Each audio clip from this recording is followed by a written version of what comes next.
नमस्कार दोस्तों, कैसे हैं आप लोग। उम्मीद करता हूँ खुश होंगे, मज़े में होंगे। तो दोस्तों, जैसा कि आप जानते हैं, मैं इस चैनल पर लेकर आता हूँ नए नए ऑडियो बुक्स जो होते हैं कॉमिक से, नॉवल से और स्टोरीज से। अगर आपको ऐसे कंटेंट पसंद है तो प्लीज़ मेरे वीडियोस को लाइक करें और चैनल को सब्सक्राइब करें, क्योंकि मैं ऐसे कंटेंट लाता रहता हूँ। तो चलिए दोस्तों, इसी नोट पर आज की वीडियो शुरू करते हैं। आज की वीडियो में मैं आपको सुनाने वाला हूँ सर आर्थर कोनान डॉयल द्वारा लिखी गई एक रहस्य और रोमांच से भरी हुई कहानी का शीर्षक है खाली मकान, और इसके मुख्य नायक हैं हमारे विश्व प्रसिद्ध जासूस सर शेरलॉक होम्स। कहानी काफी तेज रफ्तार की है और थ्रिल और सस्पेंस से भरी हुई है। तो दोस्तों, चलिए शुरू करते हैं इस रहस्य और रोमांच से भरी हुई कहानी को, जिसका नाम है खाली मकान का रहस्य। सन 1894 के वसंत का समय था, परंतु सारे लंदन की फैशन परस्त दुनिया माननीय रोनाल्ड एडेयर की असामान्य और विचित्र सी परिस्थितियों में हुई मौत से दुखी थी और इसमें पर्याप्त रुचि भी ले रही थी। पुलिस की छानबीन में इस अपराध के जो भी ब्यौरे सामने आए, जनता उनको पहले से ही जान चुकी थी। इसमें से बहुत कुछ दबाया भी जा चुका था, चूंकि अभियोजन का मुकदमा इतना मजबूत था कि सभी तथ्यों को सामने लाने की जरूरत ही नहीं पड़ी। अब केवल 10 सालों के बाद मैं उन खोई हुई कड़ियों को ला रहा हूँ, जिनसे मिलकर एक बेहतरीन श्रृंखला बनेगी। ये अपराध अपने आप में ही रोचक था, मगर मेरे लिए ये रोचकता उस अविश्वसनीय परिणाम की तुलना में कुछ भी नहीं थी। इस घटना चक्र ने मेरे साहसिक जीवन में मुझे गहरा धक्का और अचरज से भर दिया। अभी भी इतना समय बीत जाने के बाद जब मैं इसके बारे में सोचता हूँ तो मुझे प्रसन्नता, आश्चर्य और अविश्वास की एक बाढ़ सी नजर आती है, जिसमें मेरा मन डूब जाता है। मुझे लोगों को ये बताना है कि जिस अद्भुत व्यक्ति के कामों और विचारों को मैंने प्रस्तुत किया है, लोगों ने उनमें रुचि दिखाई है। वे मुझे इस बात के लिए दोषी नहीं ठहराएंगे कि मैंने उनको अपनी जानकारियों में हिस्सेदार नहीं बनाया, क्योंकि ये मेरा पहला कर्तव्य था और ऐसा करने के लिए मुझे होम्स ने स्वयं ही मना किया था। अभी पिछले महीने की 3 तारीख को ही उन्होंने मुझे इस बंधन से आज़ाद किया है। इस चीज़ की कल्पना की जा सकती है कि शेरलॉक होम्स के साथ मेरी अति घनिष्ठता ने अपराध के क्षेत्र में मेरी गहरी रुचि जगा दी थी। उनकी गैर मौजूदगी में लोगों के सामने आने वाली कई तरह की समस्याओं को ध्यानपूर्वक समझने में मैं कभी भी असफल नहीं हुआ। यहाँ तक कि कई बार अपने खुद के संतोष और उसके समाधान के लिए मैंने उन तरीकों का इस्तेमाल भी किया। हालांकि मैं सफलता के तटस्थ ही रहा, परंतु एडिटर की त्रासदी के अलावा उनमें से ऐसी कोई भी चीज़ नहीं थी जिसने मुझे प्रभावित किया। इनकी जांच के प्रमाण मुझे किसी ऐसे व्यक्ति या अनजाने व्यक्तियों के खिलाफ ले गए जिन्होंने जानबूझकर हत्या की थी। शेरलॉक होम्स की मौत से समाज को जो नुकसान हुआ था, उसे मैंने इतनी शिद्दत से महसूस किया जितना कि पहले कभी नहीं किया था।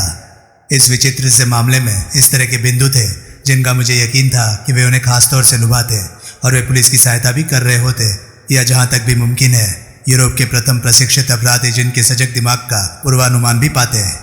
जब मैं सारे दिन घूम रहा था तब मेरे दिमाग में वो केस भी चक्कर काट रहा था, परंतु मुझे उसका कोई भी उचित समाधान नहीं मिला। कहानी की पुनरावृत्ति के जोखिम से बचने के लिए मैं इसके तथ्यों को संक्षेप में दोहराऊंगा, क्योंकि वे लोगों को जांच के परिणाम के रूप में पहले से ही पता है। माननीय रोनाल्ड एडेयर मैनूथ के अर्ल के दूसरे बेटे थे, जो कि उस समय ऑस्ट्रेलिया के उपनिवेशों में से किसी एक के गवर्नर थे। एडेयर की मां को ऑस्ट्रेलिया से वापस लौटना पड़ा, क्योंकि उन्हें मोतियाबिंद का ऑपरेशन कराना था। वे अपने बेटे रोनाल्ड और बेटी हिल्डा के साथ 427 पार्क लेन में रहती थी। ये युवा समाज के संभ्रांत लोगों के बीच उठते बैठते थे और इनकी ना तो किसी के साथ दुश्मनी थी और ना ही इनमें कोई खास गंदी आदतें थी।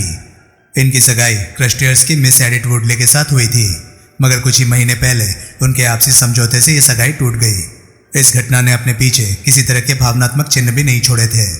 चूंकि इनकी आदतें और स्वभाव भावुकता विहीन थी, इसलिए इनका बचा हुआ जीवन संकीर्ण और रूढ़िगत सामाजिकता में ही गुजरता था। ऐसा होने पर भी इस अभिजात वर्गीय आराम से जिंदगी जीने वाले व्यक्ति की विचित्र और आकस्मिक मौत 30 मार्च 1894 को रात 10 और 11:20 के बीच हो गई। रोनाल्ड एडेयर को ताश खेलने का शौक था, पर वो ऐसे दाव नहीं लगाता था जिससे उसे नुकसान हो। वो बाल्डविन, कैवेंडिश और बेक्टेल ताश क्लबों का सदस्य था। ये पता चला था कि अपनी मौत वाले दिन खाना खाने के बाद उसने अंतिम वाले क्लब में ताश भी खेला था। वहीं पर उसने दोपहर में भी ताश खेला था। इसके गवाह वही लोग थे जिन्होंने उसके साथ ताश खेले, जैसे मी मरे, सर जॉन हार्डी और कर्नल मोरान। इन्होंने बताया कि खेल बराबरी पर ही छूटा था। एडेयर अधिक नहीं, शायद 5 ही पाउंड हारे थे।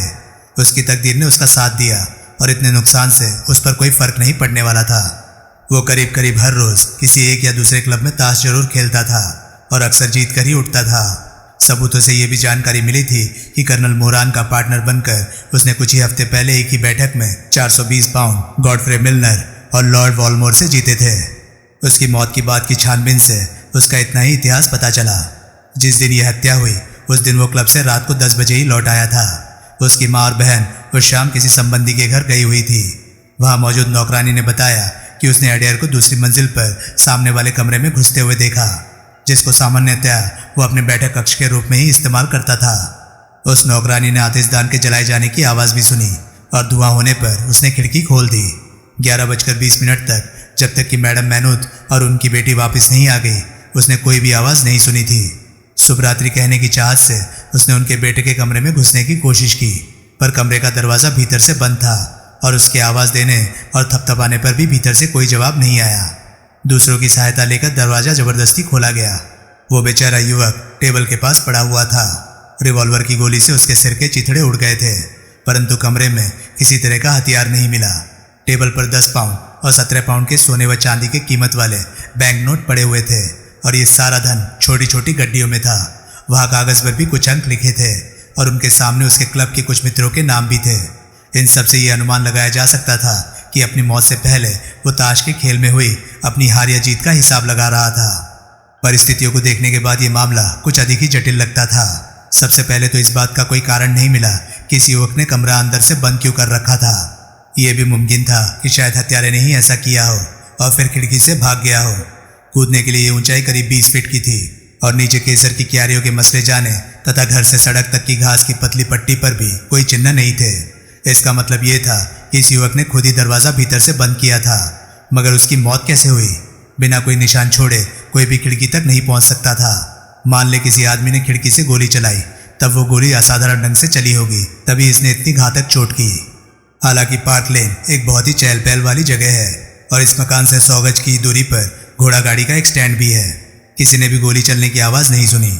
फिर भी एक आदमी तो मरा ही था और रिवॉल्वर से एक गोली भी निकली थी।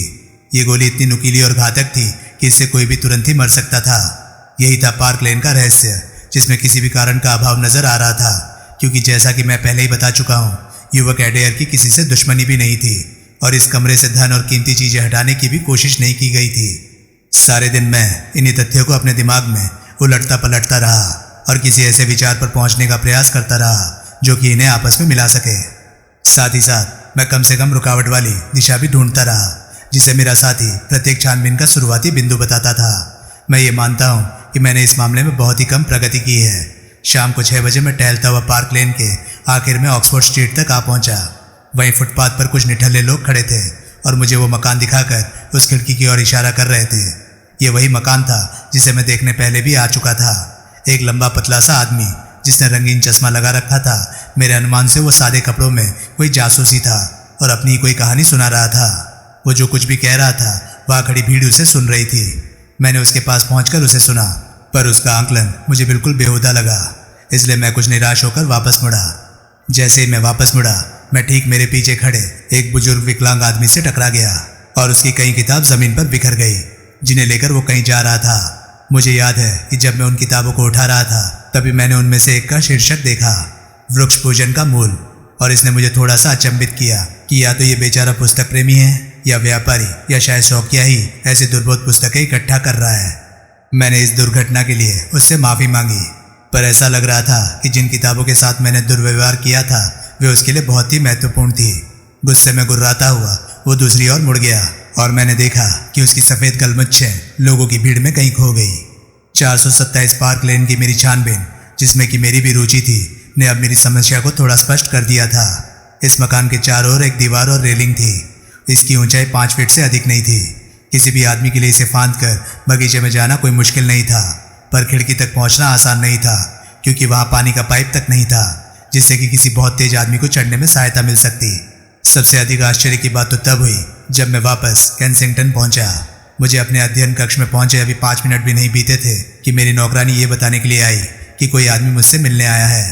तब मुझे आश्चर्य हुआ जब मैंने देखा कि वो और कोई नहीं बल्कि वही बूढ़ा है जो किताबें इकट्ठी कर रहा था, और उसके दाहिने हाथ में कम से कम 1 दर्जन किताबें थी। उसने अपनी टूटती हुई अपरिचित आवाज़ में पूछा, आप मुझे देखकर चकित हैं सर? मैंने स्वीकार कर लिया कि मैं वाकई चकित हूँ। मेरे पास भी दिमाग है, और जब मैंने आपको इस घर में घुसते हुए देखा तब मैं आपके पीछे लंगड़ाता हुआ आ गया। मैंने सोचा कि मैं अंदर आ जाऊं और उस भले आदमी को देखूं और बताऊं कि यदि मेरा व्यवहार थोड़ा रूखा था तब भी मेरा आशय आपको नुकसान पहुंचाने का नहीं था, और आपने जो किताबें उठाकर मुझे दी थी मैं उसके लिए आपका एहसानमंद हूँ। मैंने कहा, आपने बहुत तकलीफ उठाई, क्या मैं जान सकता हूँ कि आपको कैसे पता चला कि मैं कौन हूँ? जी हाँ सर, मैं आपका ही पड़ोसी हूँ। चर्च स्ट्रीट के कोने पर मेरी किताबों की एक छोटी सी दुकान है, और मुझे यकीन है कि आपको वहाँ देखकर मुझे बहुत ही खुशी होगी। आपको वहाँ बड़ा सुकून मिलेगा सर। यहाँ मेरे पास कुछ किताबें हैं, जैसे British birds, the holy war, kettles. आप इन्हें रख सकते हैं। केवल 5 खंडों में ही आपकी अलमारी का दूसरा खाना भर जाएगा, पर यह बहुत ही अस्त-व्यस्त है, क्यों है ना? मैंने अपना सिर पीछे की ओर घुमाया और अलमारी की ओर देखा। जैसे ही मैं वापस मुड़ा, मैंने देखा शर्लॉक होम्स मेरी पढ़ने वाले टेबल के बगल में खड़े होकर मुस्कुरा रहा था। मैं तुरंत ही खड़ा हो गया और आश्चर्य से उनकी तरफ कुछ सेकंड तक देखता ही रहा, और मुझे ऐसा लगा कि मैं बेहोश हो जाऊंगा। ऐसा अनुभव मुझे जीवन में पहली और आखिरी बार हुआ था। वाकई मेरी आंखों के सामने धुंधलका सा छा गया, और जब यह साफ हुआ तब मैंने महसूस किया कि मेरे कॉलर के बटन खोले जा चुके थे और ब्रांडी का बाद वाला तीखा स्वाद मेरे होंठों पर पड़ा हुआ था। होम्स मेरी कुर्सी पर झुका हुआ था और उनके हाथ में उनका मुखौटा था। जो आवाज़ मुझे अच्छी तरह से याद थी, उसी आवाज़ में उन्होंने कहा, प्रिय वॉटसन, मैं तुमसे 1000 बार माफ़ी मांगता हूँ। मुझे इस बात का अंदाज़ा नहीं था कि तुम पर इतना अधिक असर होगा। मैंने उसे अपनी बाहों में भर लिया। मैं रो पड़ा। होम्स, क्या वाकई आप हैं? क्या आप सचमुच जिंदा हैं? क्या ये वाकई मुमकिन था कि आप उस भयानक खाई से बाहर निकल आए? उन्होंने कहा, 1 मिनट रुको, क्या तुम इन बातों को सुन सकने की हालत में हो? मैंने तुम्हें अचानक प्रकट होकर बड़ा धक्का पहुंचाया है। मैं बिल्कुल ठीक हूँ, पर होम्स, मुझे अपनी आंखों पर मुश्किल से विश्वास हो रहा है। हे भगवान, मैं सोच नहीं पा रहा हूँ कि आप मेरे कमरे में खड़े हैं। मैंने उनकी बाह को कसकर पकड़ा और अपने हाथ के नीचे उनकी पतली पर हट्टी-कट्टी बाह को महसूस किया। मैंने कहा, तुम कोई रूह तो नहीं हो? मैं तुम्हें देखकर बहुत ही खुश हूँ। बैठ जाओ और मुझे बताओ कि तुम उस भयानक खाई से कैसे बाहर निकले। वे ठीक मेरे सामने बैठ गए और अपने उसी पुराने आराम वाले से तरीके से सिगरेट सुलगाई। उसने किताबों के दुकानदार की तरह ही फ्रॉक वाला कोट पहन रखा था, पर उनके बाल सफ़ेद थे और मेज पर पुरानी किताबों का ढेर लगा हुआ था। होम्स एक बूढ़े से कहीं अधिक सजग और पतला दिख रहा था, पर उसकी गरुड़ सरी की आकृति पर एक सफेदी सी झलक रही थी, जिससे पता चलता था कि उसका हाल का जीवन स्वस्थ नहीं था। होम्स ने कहा, वॉटसन, मुझे अपने आप को सीधा करने में बहुत मज़ा आ रहा है। एक लंबे आदमी के लिए अपने शरीर को घंटों तक झुकाए रखना कोई मजाक की बात नहीं है। हाँ तो मेरे प्यारे दोस्त, अपने इस सारे किस्से के साथ क्या अब मैं अपने सामने आने वाली एक कठिन व खतरनाक रात के काम के लिए तुम्हारा सहयोग प्राप्त कर सकता हूँ? उस काम को पूरा करने के लिए शायद ये अच्छा होगा कि मैं तुम्हें सारी स्थिति से परिचित करा दूँ। मैं बहुत ही उत्सुक हूँ और इसे तुरंत सुनना भी पसंद करूँगा। आज रात तुम मेरे साथ चलोगे, तुम जब भी चाहो और जहाँ भी चाहो।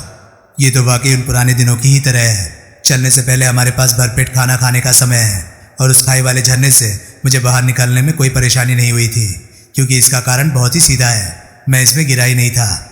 आप इसमें गिरे ही नहीं? नहीं वॉटसन, मैं इसमें कभी गिरा ही नहीं था। मैंने तुमको जो नोट लिखा था वो बिल्कुल सच था। मुझे इस बात का शक हो गया था कि मैं अपने पेशे की समाप्ति पर पहुंच चुका हूं। तभी मैंने उस बद शक्ल स्वर्गीय प्रोफेसर मोरियार्टी की आकृति देखी, जो कि उस संकरे रास्ते पर खड़ी थी, और ये रास्ता सीधा सुरक्षा की तरफ जाता है। मैंने उसकी स्लेटी आंखों में एक दृढ़ उद्देश्य देखा। मैंने उसके साथ कुछ बातचीत भी की और उसकी सहज अनुमति से एक आदेश भी लिखा, जो कि बाद में तुमको मिला, जिसे मैंने अपनी सिगरेट की डिब्बी और छड़ी के साथ छोड़ दिया था। मैं फिर संकरे रास्ते पर चल दिया।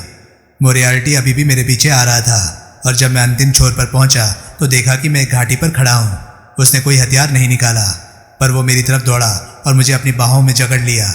वो जानता था कि उसका खेल खत्म हो चुका था और वो केवल मुझसे बदला लेना चाहता था। हम ऊपर झरने के किनारे एक साथ गुंथे हुए लड़खड़ा रहे थे। मुझे जापानी कुश्ती की कुछ जानकारी है, जो कि कई बार मेरे काम भी आ चुकी है। मैं किसी तरह उसकी पकड़ से बाहर आ चुका था, पर वो एक तेज चीख के साथ मुझ पर पागलों की तरह कुछ देर तक ठोकर मारता रहा और हवा में अपने पंजे लहराता रहा। उसके इन सारे प्रयासों के दौरान वो अपना संतुलन न बना सका और नीचे खाई में गिर गया। ऊपर किनारे से मैंने देखा कि वो काफ़ी नीचे तक गिरता चला गया है और फिर एक चट्टान से टकराया, उछला और नीचे गहरे पानी में गिर गया। मैंने इस कहानी को आश्चर्य के साथ सुना, जो कि होम्स ने अपनी सिगरेट के कश लेते हुए मुझे सुनाई। मैं जोर से चीखा, पर वो पैरों के निशान जिन्हें मैंने अपनी आंखों से देखा था, जो कि रास्ते पर सिर्फ जाने के ही थे, वे वापस नहीं लौटे। ये इस प्रकार हुआ कि जब प्रोफेसर गायब हो गया, तब मैंने सोचा कि भाग्य ने मुझे कितना अद्भुत अवसर दिया है। मैं जानता था कि मोरियार्टी ही वो अकेला शख्स नहीं था जिसने मेरी मौत की कसम खाई थी। वहाँ कम से कम 3 और भी लोग थे जिनकी मुझसे बदला लेने की चाहत और भी बढ़ जाएगी जब वे जानेंगे कि उनके नेता की मौत हो चुकी है। वे सब बहुत ही खतरनाक आदमी हैं। उनमें से कोई एक मुझे ज़रूर ढूंढ लेगा और दूसरी तरफ दुनिया मान चुकी है कि मेरी मौत हो गई है। इस तरह वे निश्चिंत हो जाएंगे। वे लोग खुद ही सामने आ जाएंगे और कभी ना कभी मैं उन्हें नष्ट कर दूंगा। तभी उस घोषणा का समय आएगा कि मैं अभी जीवित हूँ। इसलिए मेरे दिमाग ने तेजी से काम किया और मुझे लगता है कि जब तक प्रोफेसर मोरियार्टी नीचे रेंज बाग झरने में पहुंचा होगा, इतनी देर में मैंने इस पर सोच लिया था। मैं खड़ा हुआ और अपने पीछे उस चट्टान वाली दीवार को देखा। तुम्हारे उस सजीव चित्रण के साथ वो विवरण जिसे मैंने कुछ महीने बाद पढ़ा था और जिसमें तुमने इस बात पर जोर दिया था कि वो दीवार बहुत ही सीधी और सपाट थी, पर वो बात पूरी तरह से सही नहीं थी। दीवार पर कहीं कहीं पैर टिकाने के लिए अपने आप छोटे छोटे खांचे बन गए थे। वो चट्टानी चढ़ाई बिल्कुल असंभव सी मालूम पड़ती थी और इसलिए गीले रास्ते के बगल से गुजरते हुए मेरे पैरों के निशान का मिलना भी असंभव था। ये हो सकता था कि वापसी के मेरे जूतों के निशान तुम्हें मिल जाते, पर 3-3 जोड़ी पैरों के एक ही दिशा में जाते निशानों ने वाकई एक धोखा पैदा कर दिया होगा। एक चीज और सबसे अच्छी हुई कि मैंने ऊपर चढ़ने का जोखिम उठाया। वॉटसन, इस काम में कोई मजा नहीं आ रहा था। नीचे झरने के गरजने की आवाज आ रही थी। मैं कोई कल्पनाशील व्यक्ति नहीं हूँ, मगर मैं तुमको बताना चाहता हूँ, मुझे उस खाई में मोरियार्टी की मुझ पर चीखने की आवाज़ महसूस हो रही थी। एक छोटी सी भी गलती मेरे लिए खतरा बन सकती थी। कई बार मेरे हाथों में घास का गुच्छा आया या मेरा पाँव भीगे हुए चट्टानी खांचों से फिसला और मुझे लगा कि मैं गया। पर मैंने ऊपर चढ़ने के लिए संघर्ष किया और कई फीट नीचे की चट्टान पर पहुंच गया, जो कि मुलायम हरी काई से भरी हुई थी और जहां मैं दिखाई न देकर बहुत ही आराम की हालत में लेट सकता था। मैं वहीं लेटा हुआ था जहां प्रिय वॉटसन, तुम और तुम्हारे सहयोगी बहुत ही दयनीय तरीके से मेरी मौत की स्थितियों की छानबीन कर रहे थे। अंत में जब तुम सभी ने अपनी कभी न बदलने वाली गलत धारणा को बना लिया और तुम वापस होटल चले गए, तब भी मैं वहां अकेला पड़ा रहा। मैंने सोचा कि मैं अपने रोमांचकारी कारनामों की समाप्ति पर पहुंच चुका हूं, परंतु एक बिना उम्मीद वाली घटना ने मुझे बताया कि अभी भी मेरे लिए कुछ आश्चर्यजनक चीजें बची हुई हैं। तभी एक बड़ी सी चट्टान ऊपर से गिरी, मेरे पीछे जोर की आवाज करते हुए रास्ते पर टकराई और फिर उछलकर झरने में गिर गई। 1 मिनट के लिए तो मुझे लगा कि ये एक दुर्घटना थी, पर अगले ही पल मुझे अंधेरे आसमान की तरफ एक आदमी का सिर दिखाई पड़ा और फिर एक दूसरा पत्थर वहीं पर गिरा जहां मैं लेटा हुआ था। इस पत्थर से मेरे सिर की दूरी सिर्फ 1 फीट की ही थी। इसका मतलब बिल्कुल साफ था, मोरियार्टी अकेला नहीं था, इसका पूरा गिरोह था। और यहाँ तक कि एक झलक नहीं मुझे दिखा दिया कि इस आदमी का गिरोह कितना खतरनाक है। जब प्रोफेसर मुझ पर आक्रमण कर रहा था तो उसकी सुरक्षा के लिए उसके साथ एक गार्ड भी था। बहुत दूर से वो मुझे दिख नहीं रहा था, पर वो अपने साथी की मौत और मेरे बचे रहने का भी गवाह था। उसने थोड़ा इंतजार किया और फिर ऊपर चट्टान का चक्कर लगाने की भी कोशिश की, जो कि उसका साथी नहीं कर सका था। वॉटसन, मैंने इस बारे में बहुत देर तक नहीं सोचा। फिर मैंने ऊपर पहाड़ी पर उस कठोर चेहरे वाले को देखा। मैं समझ गया कि वो दूसरा पत्थर उठाने ही वाला था। मैं रास्ते पर रेंगता हुआ आगे बढ़ा। मुझे ऐसा नहीं लगा कि मैं ये कठिन काम होशो हवास में कर रहा था। मेरे लिए उठ पाना काफी कठिन था, पर मेरे पास खतरे की बात सोचने का भी वक्त नहीं था कि तभी एक दूसरा पत्थर मेरे पीछे गिरा और मैं उस खांचे को पकड़ किनारे की तरफ हाथों के बल लटक गया। आधी दूर तक मैं फिसलता रहा, पर ईश्वर की कृपा से मैं रास्ते पर आ गया। मेरे शरीर से खून बह रहा था और मेरे कपड़े भी फट गए थे। मैं पहाड़ में करीब 10 मील तक अंधेरे में भागता रहा और 1 हफ्ते के बाद मैं इस विश्वास के साथ फ्लोरेंस पहुंचा कि दुनिया में अब कोई भी ये नहीं जान पाएगा कि मेरे साथ क्या हुआ था। मुझे केवल अपने भाई माइक्राफ्ट पर ही भरोसा था। प्रिय वॉटसन, तुम मुझे माफ कर दो, परंतु ये इतना जरूरी था कि इस बात का दुनिया को पता चल जाए कि मैं मर गया हूँ। ये बात बिल्कुल ही तय थी कि यदि तुम ये ना सोचते कि मेरी मौत की बात सच है, तब तुमने इतने यकीन से मेरी मौत के बारे में उस दुखद अंत को ना लिखा होता। पिछले 3 सालों में मैं तुमको लिखने के लिए हमेशा डरता था कि तुम मुझसे अपने लगाव की वजह से कुछ असावधानी ना कर बैठो, जिससे मेरी ये गोपनीयता भंग हो जाए। इसलिए मैं आज शाम को भी तुमसे मिलकर वापस चला गया, जबकि तुमने मेरी किताबें गिरा दी थी। मैं उस समय भी खतरे में था और तुम्हारी थोड़ी सी भी जिज्ञासा और भावना मेरी पहचान पर लोगों का ध्यान खींच लेती, जिसका बहुत ही दुखद और ना सुधरने वाला परिणाम सामने आता। जहाँ तक माइक्राफ्ट का सवाल है, मुझे उसे इसलिए बताना पड़ा कि जब भी मुझे ज़रूरत हो तो मैं उससे धन ले सकूं। लंदन के हालात इस समय ठीक नहीं है और मोरियार्टी गिरोह के 2 बहुत ही खतरनाक आदमी जेल जाने से अभी बचे हुए हैं। मुझसे बदला लेने वाले मेरे 2 दुश्मन भी आज़ाद हैं। मैं 2 सालों तक तिब्बत में घूमता रहा और ल्हासा में आनंद लेते हुए मैंने कुछ दिन प्रमुख लामा के साथ भी बिताए। तुमने नॉर्वे के सिगरसन की असाधारण खोजों के बारे में पढ़ा, पर मुझे पक्का यकीन है कि तुमने अपने साथी की शायद ही कोई खबर पढ़ी होगी। इसके बाद मैं पर्शिया से होकर मक्का पहुंचा और थोड़ा ही पर रोचक समय खलीफा के साथ फाल्टोम में गुजारा, जिसका परिणाम ये हुआ कि मैंने विदेश कार्यालय में भी बात कर ली। फ्रांस के लिए वापस आते समय मैंने कुछ महीने कोलतार निकासी के अनुसंधान में भी बिताए और जिसका संचालन मैंने दक्षिण फ्रांस के मॉन्टपेलियर की एक प्रयोगशाला में भी किया था। अपने खुद के संतोष और ये जानकर कि मेरा एक दुश्मन लंदन में है, मैं वापस जाने ही वाला था कि तभी पार्क लेन के इस खास रहस्य की खबर ने मुझे जल्दबाजी के लिए मजबूर कर दिया। इस खबर ने अपनी खासियत से मुझे लुभाया ही नहीं, बल्कि इसने मुझे कुछ खास निजी अवसरों के लिए भी आमंत्रित किया। मैं तुरंत ही लंदन आ गया और बेकर स्ट्रीट में मैंने अपने लोगों से संपर्क किया, जिसमें मिसेस हडसन पर तो दौरा ही पड़ गया। माइक्राफ्ट ने मेरा कमरा और मेरे कागज बिल्कुल उसी हालत में रखे थे जैसे कि वो पहले रखे जाते थे। प्रिय वॉटसन, देखो, आज ठीक 2 बजे मैं अपनी उसी पुरानी कुर्सी पर बैठा हूँ और केवल यही चाहता हूँ कि मैं अपने पुराने साथी वॉटसन को दूसरी कुर्सी पर बैठा देखूँ, जिसकी वो अक्सर शोभा बढ़ाता है। यही वो अद्भुत विवेचना थी जिसे मैंने अप्रैल की उस शाम को सुना था। यदि वो विवेचना उस लंबे अलग तरह के शरीर, सजग व जिज्ञासु शक्ल वाले व्यक्ति के द्वारा नहीं सुनाई जाती जिसे मैंने सोचा भी नहीं था कि मैं फिर से देखूंगा, तब ये एक ऐसी विवेचना होती जो कि मेरे लिए बिल्कुल ही अविश्वसनीय होती। होम्स के व्यवहार से ये मालूम पड़ता था कि उसने मेरी पीड़ा को समझ लिया था और उसकी करुणा शब्दों से अधिक उनके व्यवहार से झलक रही थी। होम्स ने कहा, वॉटसन, काम ही दुख की सबसे बड़ी औषधि है और आज की रात हम दोनों के पास एक छोटा सा काम है जिसे यदि हम सफलता के परिणाम तक पहुंचा देते हैं तब ये कार्य हमारे जीवन को पृथ्वी पर पूरी तरह चरितार्थ कर देगा। मैं कुछ समझ नहीं सका और मैंने उससे खुलकर बताने के लिए कहा। होम्स ने कहा, तुम सुबह से पहले काफी कुछ देख और सुन पाओगे। हमारे पास बातचीत करने के लिए अतीत के 3 साल है। 9:30 बजने दो, तभी हम खाली मकान के रहस्य पर बात शुरू करेंगे। जब मैंने खुद को घोड़ा गाड़ी में उसके पीछे बैठा हुआ पाया, मेरी रिवॉल्वर जेब में थी और दिल में उत्साह भरा हुआ था। तब ये समय वाकई उन पुराने दिनों की ही तरह लग रहा था। होम्स बिल्कुल शांत और स्थिर बैठे हुए थे। जैसे ही सड़क पर लगे खंभों की रोशनी उनके गंभीर चेहरे पर पड़ी, तभी मैंने देखा कि विचार में डूबे होने की वजह से उनकी भौहें सिकुड़ गई हैं और उनके पतले होंठ भींचे हुए हैं।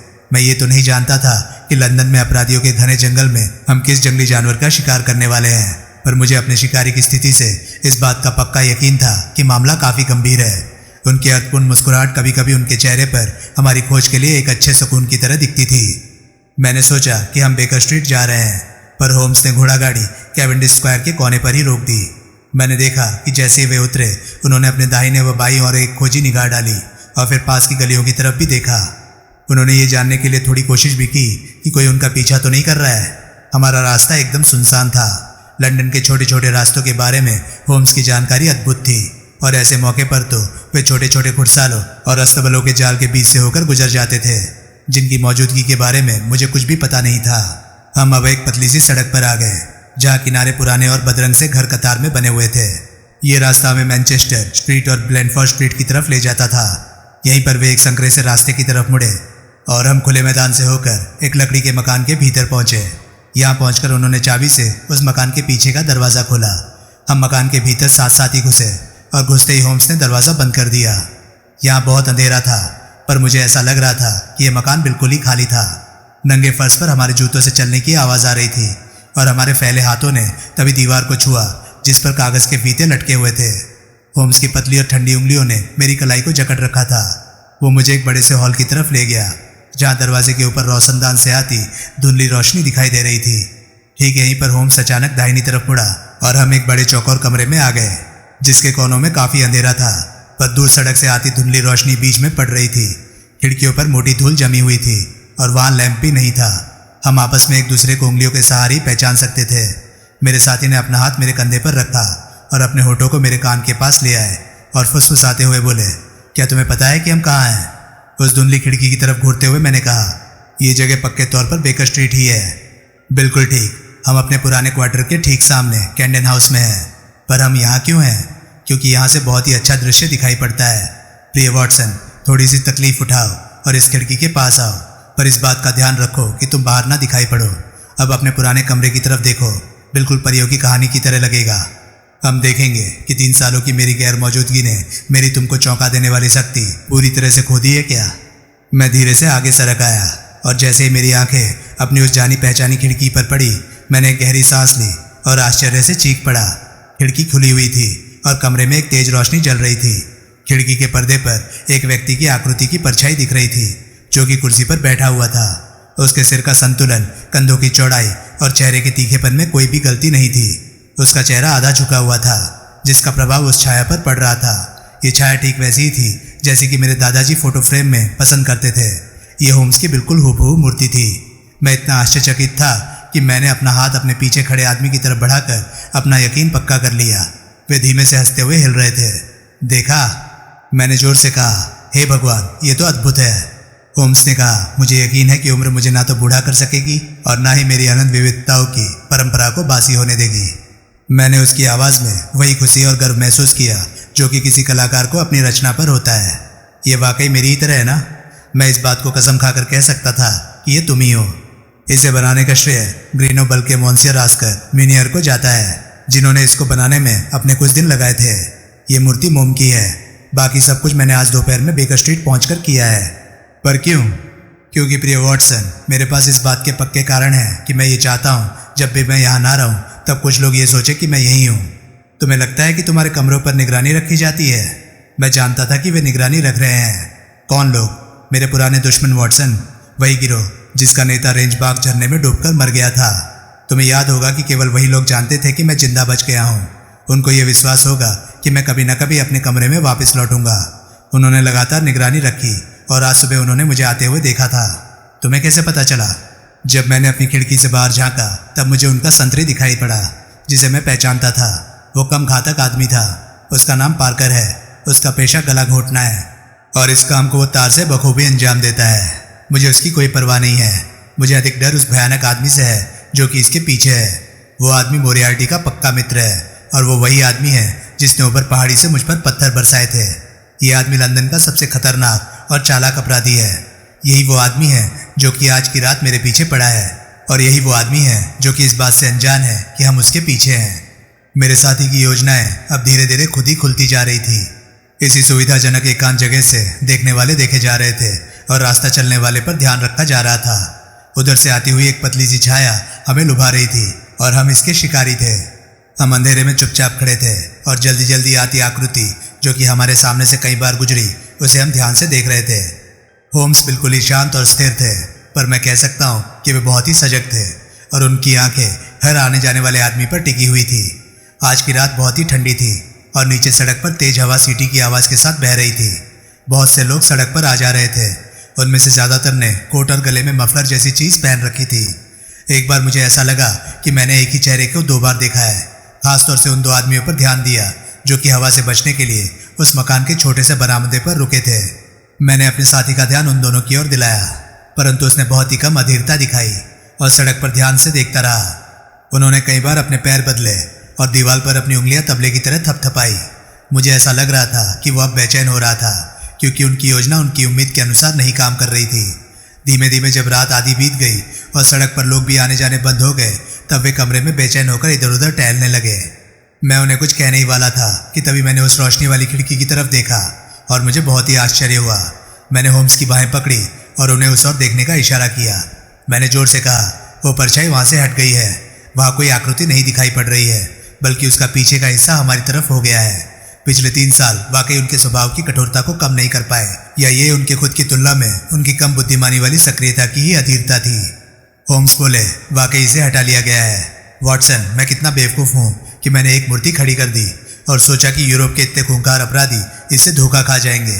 हम इस कमरे में 2 घंटे से हैं और मिसेस हडसन ने इस आकृति को 8 बार हटाया बढ़ाया है, यानी हर चौथाई घंटे में 1 बार। वो सामने से ऐसा करती रही, इसलिए उनकी परछाई नहीं पड़ी। होम्स ने एक ठंडी सांस खींची। अंधेरे कमरे की मध्यम रोशनी में मैंने उनका सिर झुका हुआ देखा और उनकी पूरी मुद्रा में एक दृढ़ सजगता थी। बाहर सड़क बिल्कुल सुनसान थी। वे दोनों आदमी शायद अभी भी उस मकान के छोटे से बरामदे में दुबके हुए थे, परंतु अब मैंने उनको नहीं देखा। चारों तरफ शांति और अंधेरा था। सामने के उस पीले पर्दे पर काली आकृति की छाया पड़ रही थी। तभी उस सुनसान चुप्पी में मैंने फुसफुसाने की महीन सी आवाज़ सुनी, जिसमें एक खास तरह की उत्तेजना थी। होम्स ने तुरंत ही मुझे कमरे के अंधेरे कोने की तरफ खींच लिया और मुझे चुप रहने की चेतावनी भी दी। उनकी जकड़ी हुई उंगलियों में एक कंपन थी। हमारे सामने की सड़क बिल्कुल सुनसान थी। तभी अचानक मुझे कुछ ऐसा एहसास हुआ जिसको उसकी तेज समझ ने पहले ही भांप लिया था। एक धीमी सी पर रहस्यमयी आवाज़ मेरे कानों में पड़ी। ये आवाज़ बेकर स्ट्रीट की तरफ से नहीं आ रही थी, बल्कि उसी मकान के पीछे से आ रही थी जहां हम छिपे हुए थे। एक दरवाजा खुला और फिर बंद हो गया। अगले पल गलियारे में पैरों की आवाज सुनाई दी और इसकी प्रतिध्वनि खाली मकान में गूंज रही थी। होम्स दीवार के पास दुबक गए और मैंने भी वही किया। मेरा हाथ रिवॉल्वर की मुठ पर कस गया। उस अंधेरे में झांकते हुए मैंने एक आदमी की धुंधली सी आकृति देखी जो कि खुले हुए दरवाजे के अंधेरे से भी अधिक काली थी। वो आदमी एक पल के लिए रुका और फिर आगे की तरफ रेंगता हुआ हमारे मन में एक डर सा पैदा करता हुआ आगे की ओर बढ़ा। वो मुझसे केवल 3 गज की ही दूरी पर था और इसे वहां पर मेरी मौजूदगी का अंदाजा भी नहीं था। मैंने उसे खुद को टकराने से बचा लिया। वो बिल्कुल ही मेरे पास से गुजर गया और बिना आवाज किए ही उसने खिड़की का पर्दा आधा फुट ऊपर उठा दिया। जैसे ही वो उस खुली खिड़की के सामने बैठा, बाहर सड़क से उस गंदे शीशे से होकर आती धुंधली रोशनी उसके चेहरे पर पड़ी, जो कि बहुत कम भी नहीं थी। वो आदमी काफी उत्तेजित दिख रहा था। उसकी आंखें 2 तारों की तरह चमक रही थी और उसका जबड़ा भिंचा हुआ था। वो आदमी एक अच्छी खासी उम्र का था। उसकी नाक पतली, माथा ऊंचा और सिर आगे से गंजा और अध पर की बड़ी बड़ी मूछें थी। उसने अपना हेड पीछे की तरफ कर रखा था और खुले ओवरकोट से उसकी कमीज बाहर की तरफ झांक रही थी। उसका चेहरा रूखा व कठोर था और इसमें कई जगह गहरे कटे के निशान थे। उसके हाथ में एक छड़ी जैसी चीज दिख रही थी, परंतु जैसे ही उसने इसे जमीन पर रखा, एक धातु के टकराने की आवाज आई। फिर उसने अपने ओवरकोट की जेब से एक बड़े आकार की चीज निकाली और उनको आपस में जोड़ने में व्यस्त हो गया। एक तेज क्लिक की आवाज के साथ उसने अपना काम खत्म किया। ये आवाज किसी स्प्रिंग या बोल्ट की अपनी जगह पर लगने जैसी थी। अभी भी वो आदमी जमीन पर ही झुका हुआ था और किसी लीवर जैसी चीज को खींच रहा था, जिसका परिणाम एक तेज चरखी की आवाज जैसा था। यह भी एक शक्तिशाली क्लिक पर ही खत्म हुई। अब वो खड़ा हो गया और मैंने देखा कि उसके हाथ में एक राइफल जैसी चीज थी, जिसका हत्था अजीब सा था। इसने इसकी नाल के बीच में से खोलकर इसमें कुछ डाला और फिर बंद कर दिया। उसने अपने राइफल की नाल खुली खिड़की से बाहर की ओर कर दी। मैंने देखा कि उसकी लंबी मूछें उस पर झुकी हुई थी। उसकी चमकती आंखें बाहर की तरफ देख रही थी। जैसे ही मैंने उसके कंधे पर राइफल की बट को टिके देखा, मैंने राहत की सांस ली। जब उसकी निगाह के अंतिम हिस्से पर मेरी निगाह पड़ी तो मैंने उस चकित कर देने वाले लक्ष्य को देखा, जो कि पीली पृष्ठभूमि पर एक काली आकृति थी। एक पल के लिए वो आदमी बिल्कुल स्थिर हो गया और उसकी उंगली राइफल के ट्रिगर पर कस गई। तभी सनसनाती हुई तेज, देर तक और अजीब सी आवाज के साथ चमकीला शीशा टूटने की आवाज आई। ठीक उसी समय होम्स उस आदमी के पीठ पर चीते की तरह झपटे और उसे चेहरे के बल जमीन पर गिरा दिया। वो आदमी अगले ही पल उठा और उसने अपनी पूरी ताकत के साथ होम्स का गला पकड़ लिया, पर उसी समय मैंने अपनी रिवॉल्वर की मुठ से उसके सिर पर चोट की और वो फिर से जमीन पर गिर पड़ा। मैं भी उस पर झपट पड़ा। तभी मेरे साथी ने एक तेज सीटी बजाई, जिसे सुनते ही कुछ दौड़ते हुए कदमों की आवाज और सामने 2 वर्दीधारी पुलिस के जवान आते दिखे, जिनके पास सादे कपड़ों में एक जासूस भी था। ये सभी सामने के दरवाजे से होते हुए कमरे में घुसे थे। होम्स ने कहा, अरे लेस्टर डे तुम? जी हाँ मिस्टर होम्स, मैंने इस काम को अपने हाथ में ले लिया था। आपको फिर से लंदन में देखकर बहुत खुशी हो रही है। मेरे ख्याल से तुम्हें थोड़ी गैर सरकारी सहायता की जरूरत है। पिछले 1 साल में हुई 3 हत्याएं जिनका अपराधी नहीं मिला, क्या ये नहीं दिखाती है? किंतु तुमने मॉल से रहस्य को लग सकने वाले समय से पहले ही पता लगा लिया था, इसलिए मैं कहता हूँ कि तुमने बहुत ही अच्छा काम किया। हम सभी खड़े थे और हमारा कैदी, जिसे उन कांस्टेबलों ने दोनों तरफ से पकड़ रखा था, वो लंबी लंबी सांसें ले रहा था। सड़क पर पहले से ही कुछ लोग इकट्ठे होने शुरू हो गए थे। होम्स खिड़की की तरफ आगे बढ़े और इसे बंद करके इसका पर्दा गिरा दिया। लेस्ट्रेडे ने 2 मोमबत्तियां जला दी और पुलिस वालों ने अपनी लालटेनों के भी ढक्कन हटा दिए थे। मैं अब अपने कैदी का चेहरा ठीक से देख सकता था। इस आदमी की शक्ल बहुत ही मर्दानी और क्रूर थी। इसने मुड़कर हमारी तरफ देखा। एक दार्शनिक की तरह उसकी भौहें और भोग विलास वाले उसके जबड़े से पता चलता था कि उस आदमी में अच्छे और बुरे दोनों ही कामों को करने की पूरी क्षमता थी। प्रकृति के साधारण खतरनाक चिन्हों को पढ़े बिना कोई भी उसकी सन की पलकों से ढकी क्रूर नीली आंखों, खूंखार चेहरे, आक्रामक और डराने वाली नाक एवं घनी भौहों को नहीं देख सकता था। उसने हम में से किसी पर भी ध्यान नहीं दिया, पर उसकी आंखें होम्स के चेहरे पर गड़ी हुई थी, जिसमें घृणा और आश्चर्य दोनों का मिश्रण था। वो बुदबुदा रहा था, तुम बहुत चालाक हो। होम्स ने उसके मुड़े तुड़े कॉलर को ठीक करते हुए कहा, ओ कर्नल, प्रेमियों के मिल जाने से यात्राएं खत्म हो जाती है। पुराने नाटक ऐसा ही कहते हैं। मुझे नहीं लग रहा है कि तुम्हें देखकर मुझे खुशी महसूस हो रही है। हालांकि राइखेनबाग के झरने के ऊपर जब मैं लेटा था, तब तुमने मुझ पर ध्यान देने की मेहरबानी की थी। कर्नल अभी भी मेरे साथी को एकटक घूरता हुआ बोला, तुम बहुत धूर्त हो। होम्स ने कहा, मैंने अभी तक तुम्हारा इससे परिचय नहीं कराया है। ये आदमी कर्नल सेबेस्टियन मोरान है और किसी समय ये इंडियन आर्मी में था। हमारी ईस्टर्न एम्पायर का ये एक बेहतरीन निशानेबाज रह चुका है। कर्नल, मैं सही कह रहा हूँ कि चीतों के शिकार में तुम्हारा कोई सानी नहीं है। होम्स फिर बोले, मेरी साधारण सी योजना ने इतने पुराने शिकारी को धोखा दे दिया। तुम्हें इसका अंदाजा होना चाहिए था। क्या तुमने चीते के शिकार के लिए बछड़ा पेड़ में नहीं बांधा है? और तुमने अपनी राइफल के साथ पेड़ पर बैठकर इंतजार भी किया होगा। ये खाली मकान मेरा पेड़ है और तुम मेरे चीते। कहीं चीते होने की संभावना की वजह से तुमने अपने पास और भी बंदूकें रखी होंगी या तुम्हारा निशाना चूकने पर वे काम आती। उसने दूसरी तरफ इशारा करते हुए कहा, यह है मेरी दूसरी बंदूकें, जो कि ठीक वैसी ही थी। फिर गुस्से से गुर्राता हुआ आगे की ओर झपट पड़ा, पर तभी दोनों पुलिस वालों ने उसे पकड़कर पीछे की ओर ढकेल दिया। उसके चेहरे पर भयानक गुस्सा दिख रहा था। होम्स ने कहा, मैं मानता हूं कि तुमने भी मुझे थोड़ा आश्चर्य में डाल दिया था। मैंने ये नहीं सोचा था कि तुम भी इस काम के लिए इसी खिड़की का इस्तेमाल करोगे। मैंने सोचा था कि तुम सड़क से ही अपने काम को अंजाम दोगे, इसलिए मेरे साथी लेस्टर डे और उसके सहयोगी वहीं तुम्हारा इंतजार कर रहे थे। मेरी वो सारी तैयारी बेकार चली गई। कर्नल मोरान ने उस सरकारी जासूस की तरफ मुड़ते हुए कहा, तुम्हारे पास मुझे गिरफ्तार करने की वजह हो सकती है और नहीं भी, पर इस आदमी का ताना सुनने की मेरे पास कोई वजह नहीं है। अगर मैं कानून के हाथ में हूं तो कानून को अपने ढंग से काम करने दो। लेस्टर डे ने कहा, यह बात सही है, अब हमारे यहाँ से जाने तक आप कुछ भी नहीं कहेंगे। होम्स ने वो शक्तिशाली एयरगन जमीन से उठा ली और इसके काम करने के तरीके को ध्यान से देखने लगे। फिर बोले, ये बहुत ही बेहतरीन हथियार है, इसमें से आवाज़ भी नहीं होती है और इसकी मारक क्षमता भी अच्छी है। मैं जानता हूँ कि इसे उस प्रोफेसर मोरियार्टी ने अंधे जर्मन मिस्त्री से ऑर्डर देकर बनवाया था।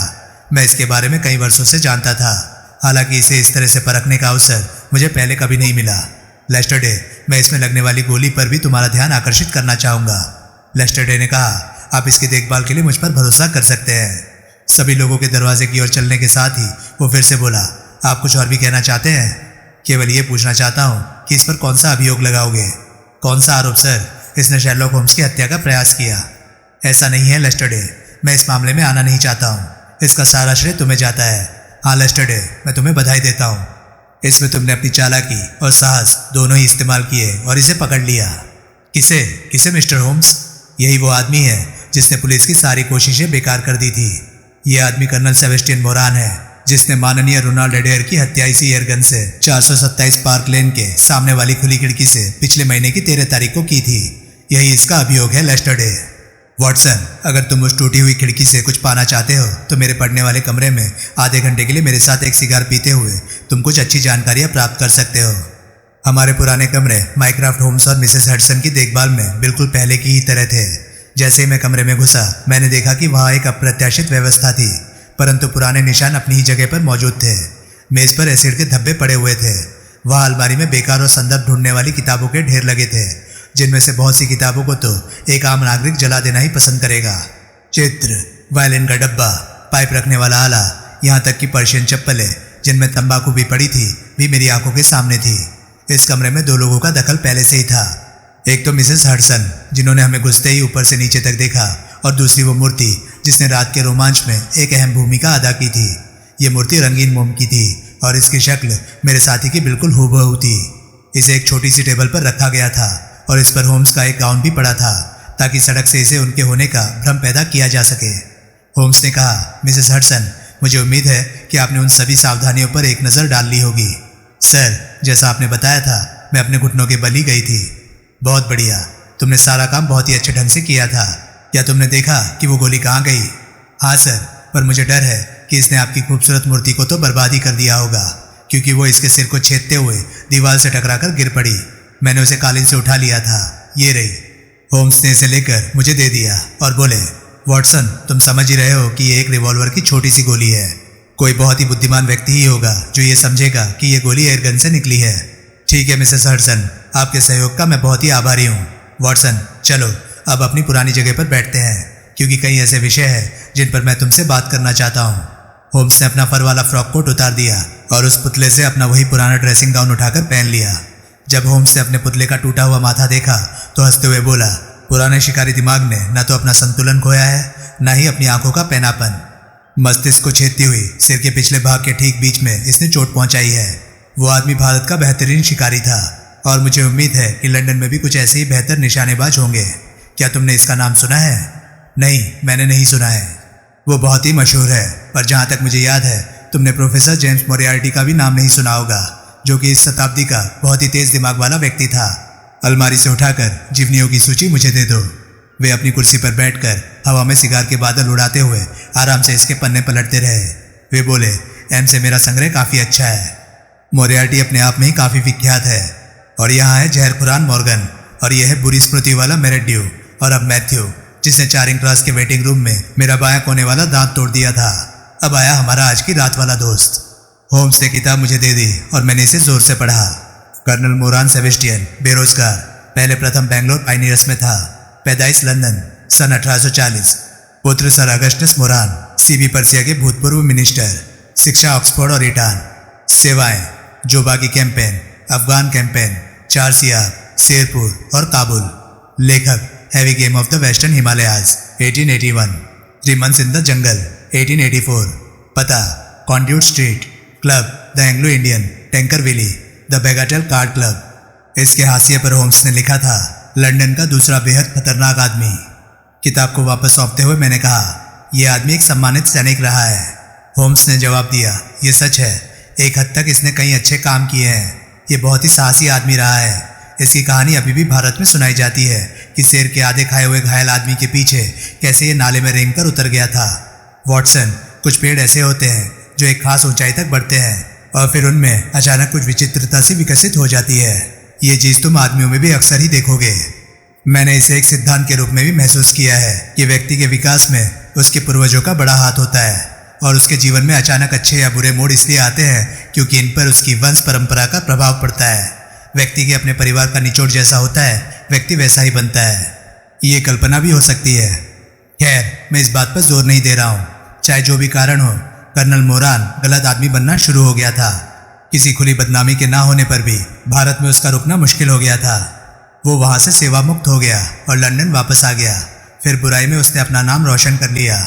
यही वो समय था जब उसे प्रोफेसर मोरियार्टी ने पसंद कर लिया और उसे अपने आदमियों का मुखिया बना दिया। मोरियार्टी ने उसे खुले हाथों से धन दिया और वो उससे केवल एक या दो बहुत ऊंचे ही दर्जे का काम लेता था जो कि उसके साधारण अपराधी नहीं कर पाते थे। तुम्हें सन 1887 की वो घटना शायद याद हो जिसमें लाडर की मिसेस स्टेवर्ट की हत्या हुई थी, नहीं? खैर, मुझे यकीन है कि इसमें भी मोरान का ही हाथ था, पर कुछ भी सिद्ध नहीं किया जा सका। कितनी चालाकी से कर्नल को छुपा दिया गया था। यहाँ तक कि जब मोरियार्टी का गिरोह तोड़ भी दिया गया था तब भी हम उसे अपराधी सिद्ध नहीं कर पाए थे। तुम्हें शायद वो तारीख याद होगी जब तुमने कमरे में पूछा था कि एयरगन के डर से मुझे दरवाजे को कैसे बंद रखना चाहिए। इसमें कोई शक नहीं कि इसे तुमने मेरी कल्पना ही समझा था। मैं अच्छी तरह से जानता था कि मैं क्या कर रहा हूँ, क्योंकि मैं इस असाधारण गन के बारे में जानता था और मुझे ये भी पता था कि इसके पीछे दुनिया का एक बेहतरीन निशानेबाज है। जब हम स्विट्जरलैंड में थे तब इसने मोरियार्टी के साथ हमारा पीछा किया था और यही वो आदमी था जिसने मुझे राइजनबाग के कगार पर वे खतरनाक 5 मिनट दिए थे। तुम सोच सकते हो कि अपने फ्रांस के प्रवास के दौरान मैंने अखबार कितने ध्यान से पढ़ा ताकि मैं उससे बच सकूं। जब तक वो लंदन में आज़ाद घूम रहा था मेरी जिंदगी हमेशा खतरे में थी। रात हो या दिन उसकी काली छाया हमेशा मेरे ऊपर मंडराती थी और आखिरकार उसे मौका मिल ही गया। मैं क्या कर सकता था? मैं उसे देखते ही गोली नहीं मार सकता था, नहीं तो मैं कटघरे में होता। मजिस्ट्रेट से इस बारे में कहने का भी कोई फायदा नहीं था। वे केवल खतरनाक संदेह पर दखल नहीं दे सकते थे, इसलिए मैं कुछ भी नहीं कर सका। किंतु मैंने अखबार की खबरों को ये जानते हुए देखता था कि कभी ना कभी मैं उसे पकड़ ही लूंगा। तभी रोनाल्ड एडेयर की हत्या की खबर आई। आखिरकार मेरा मौका आ ही गया। मैंने जो किया इससे क्या ये नहीं पता चलता था कि कर्नल मोरान ने ही ये काम किया है। उसने उस युवक के साथ ताश खेले और क्लब से उसके घर तक पीछा करके उसकी खुली खिड़की से उसे गोली मार दी। इसमें अब कोई संदेह नहीं है, वे गोलियां ही उसके गले का फंदा बन चुकी हैं। मैं जैसे ही यहाँ पहुंचा मुझे उसके संतरी ने देख लिया और मेरे अनुसार उसे तुरंत ही कर्नल को मेरी मौजूदगी के बारे में सूचित कर दिया होगा। उसने मेरी वापसी को इस अपराध से जोड़ने में देरी नहीं की और इसके लिए वो खूंखार तरीके से तैयार हो गया। मुझे पक्का यकीन था वो मुझे अपने रास्ते से हटाने की कोशिश करेगा और इसके लिए वो अपने खतरनाक हथियार का भी इस्तेमाल करेगा। मैंने उसके लिए खिड़की में एक बढ़िया लक्ष्य भी रख छोड़ा था। साथ ही साथ मैंने पुलिस को भी बता दिया था कि उनकी ज़रूरत पड़ सकती है। और वॉटसन, तुमने उनकी मौजूदगी दरवाजे पर बिल्कुल सही समय पर देखी भी थी। मैंने न्यायिक सबूत के लिए उसका इस्तेमाल किया था, पर मैंने सपने में भी नहीं सोचा था कि वो अपने आक्रमण के लिए वही जगह चुनेगा। वॉटसन, क्या अभी भी बताने के लिए कुछ बचा रह गया है? मैंने कहा, हाँ, आपने अभी तक ये नहीं स्पष्ट किया कि माननीय रोनाल्ड एडेयर की हत्या के पीछे कर्नल का मकसद क्या था। ओ प्रिय वॉटसन, जहाँ अधिकतर तार्किक दिमाग असफल होते हैं वहाँ हम अनुमान का इस्तेमाल करते हैं। मौजूदा सबूतों के ऊपर हर कोई अपनी धारणा बनाता है और आपकी धारणा मेरी ही तरह सही भी हो सकती है। तब आप क्या कोई धारणा बना चुके हैं? मेरे ख्याल से वास्तविकता को बताना ठीक नहीं है। कर्नल मोरान और उस युवक एडेयर के बीच सबूतों से ये पता चला कि उन्होंने काफ़ी अधिक धन जीता था। इसमें कोई शक नहीं कि मोरान ने बेईमानी की थी। वैसे इस बात को मैं बहुत पहले से जानता था। मुझे यकीन है कि एडेयर को हत्या वाले दिन ही ये पता चल गया था कि मोरान बेईमानी कर रहा है। संभव है कि उसने मोरान से अकेले में बात भी की होगी और उसकी पोल खोल देने की धमकी भी दी होगी। ये भी कहा होगा कि वो क्लब को अपना त्यागपत्र दे दे और आगे से ताश न खेलने की कसम भी खा ले। इसमें कोई शक नहीं था कि एडेयर के जैसा युवक तुरंत ही एक जाने माने अपने से बड़ी उम्र के आदमी की पोल खोलकर उसकी घोर बदनामी कर देता। शायद उसने वैसा ही किया जैसा कि मैं बता चुका हूँ। क्लब से निकाले जाने पर मोरान बर्बाद हो जाता क्योंकि उसे ताश की बेईमानी के खेल से फायदा होता था। इसलिए उसने एडेयर की हत्या उसी समय कर दी जब वो इसका हिसाब लगा रहा था कि उसे खुद कितना धन वापस करना है, क्योंकि उसके साथी ने बेईमानी की थी। उसने अपना दरवाज़ा इसलिए बंद कर लिया था कि घर की औरतें वहाँ अचानक ना आ जाए और ये जानने की कोशिश ना करने लगे कि वो इन नामों और सिक्कों को लेकर क्या कर रहा है। अब तो जो होना था सो हो गया। मुझे इसमें कोई शक नहीं है कि आपने सच्चाई ढूंढ निकाली। अभी अदालत में तय होगा या नहीं होगा, चाहे जो भी हो, पर इस बीच कर्नल मोरान हमारे लिए परेशानी का कारण नहीं बनेगा।